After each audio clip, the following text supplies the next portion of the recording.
Medical term में जब उनके पास कोई सॉल्यूशन नहीं था, उन्होंने क्या हमारे पेरेंट्स के ऊपर डाल दिया। पेरेंट्स को बना दिया। अरे भाई, you are in medical field, आपके पास कैंसर तक का इलाज है, सिंपल सा बालों का इलाज नहीं होगा, है उसको ना, आप पूरी हमारी पूरी जनरेशन को ब्लेम यहाँ कर से दो। निकालो वहाँ डालो। हेरिडिटी क्या होता है?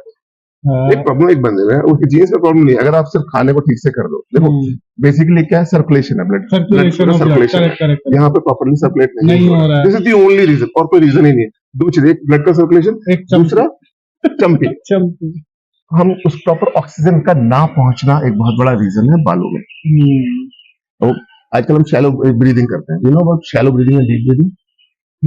शैलो ब्रीदिंग जब नॉर्मली कर रहे हैं, शैलो ब्रीदिंग मतलब फेफड़ों में हल्की थोड़ी हवा ले रहा है, तो उसकी वजह से क्या हो रहा है, मेरे पास फॉर एग्जांपल 1 लाख यूनिट है बॉडी के अंदर जिसको ऑक्सीजन चाहिए, बट हम बहुत थोड़ी सी ऑक्सीजन ले रहे हैं, तो उनको प्रॉपर ऑक्सीजन मिल नहीं रही है। एक होती है बैली ब्रीदिंग, बैली ब्रीदिंग में पेट में भर के सांस लेते हैं, गहरी सांस लेते हैं। आपने देखा जो गुस्सा कहते हैं डीप ब्रीथ करो ठंडे हो जाओगे, क्यों? उससे सोच पूरी बॉडी को ऑक्सीजनेशन होती है, काम डाउन होती है, सेल्स काम डाउन होती है, सबको ऑक्सीजन मिलती है, तो उनका वीर एंड टीयर, रिप्रोडक्शन सब इंटैक्ट हो जाता है।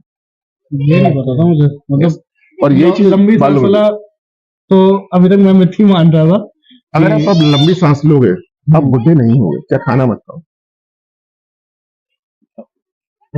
अगर लंबी सांस अगर आप लंबी सांसें लेते हो, गहरी सांसें लेते हो रेगुलरली, तो आपके ऊपर बुढ़ापा कभी आएगा ही नहीं। अच्छा।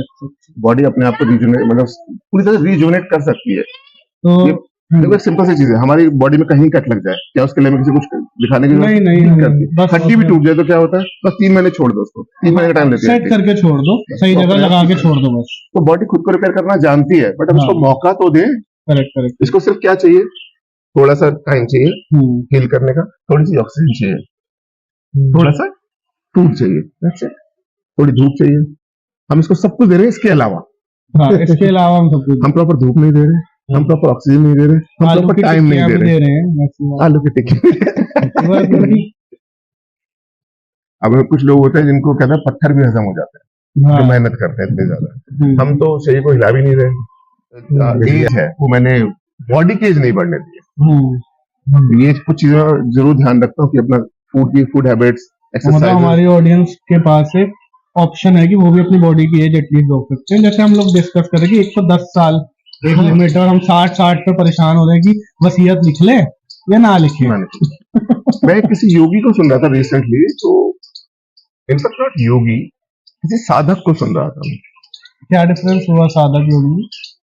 हाँ मतलब दोनों एक ही चीज है, बट वो ये एक स्पिरिचुअल, डिफरेंट स्पिरिचुअल अलाइनमेंट में है दोनों के दोनों, तो दोनों एक ही चीज है। बट वो जो साधक था वो किसी शायद देवी का साधक था, तो उन्होंने कुछ नॉलेज वहां से ग्रैब करी, डाउनलोड करी स्पिरिचुअल वर्ल्ड से। तो उन्होंने बताया कि जो कलयुग जो चल रहा है, इसके अंदर जो हमें बॉडी मिली है, शरीर 500 साल के लिए मिला है।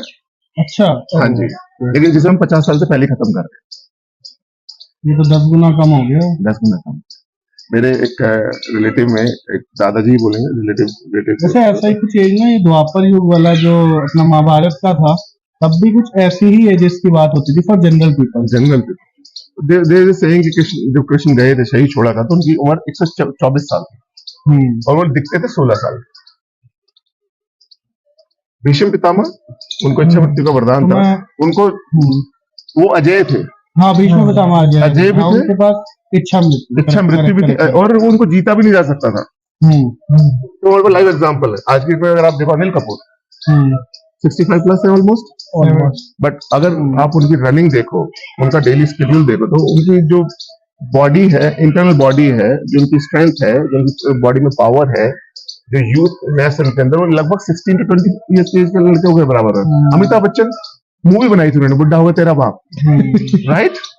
और आज की 30 ईयर का जो नॉर्मल हमारे जनरेशन है, वो 30 साल की उम्र में उनको बोल दो 2 फ्लोर चढ़ने, लिफ्ट नहीं बनाई तेरे यहाँ, लिफ्ट नहीं है क्या? लिफ्ट नहीं है तो फ्लोर 4 फ्लोर उसके अंदर पैदल नहीं चलेंगे। आप देखना उनके जीने का भी यूज ही नहीं होता है। मैं रिसेंटली घर में गया तो मैंने उसको बोला कि चलो वो लिफ्ट में लिफ्ट लेते 4 फ्लोर चलते हैं, क्योंकि मैं गाड़ी में बैठ के आया था, मैं थक गया था, बैठे बैठे थक गया, 4 फ्लोर चल के चलते हैं। तो वो चले मेरे साथ, तो you can not believe 4 floor जो थे ना, 4 फ्लोर जीने सारे गंदे थे, तो किसी ने टच नहीं किया। अब अगले दिन साफ हुए हैं, आपको बताया नहीं। नीचे वालों को भी वो बोल के आ रहे, क्या बेइज्जती करा दी मेरे को।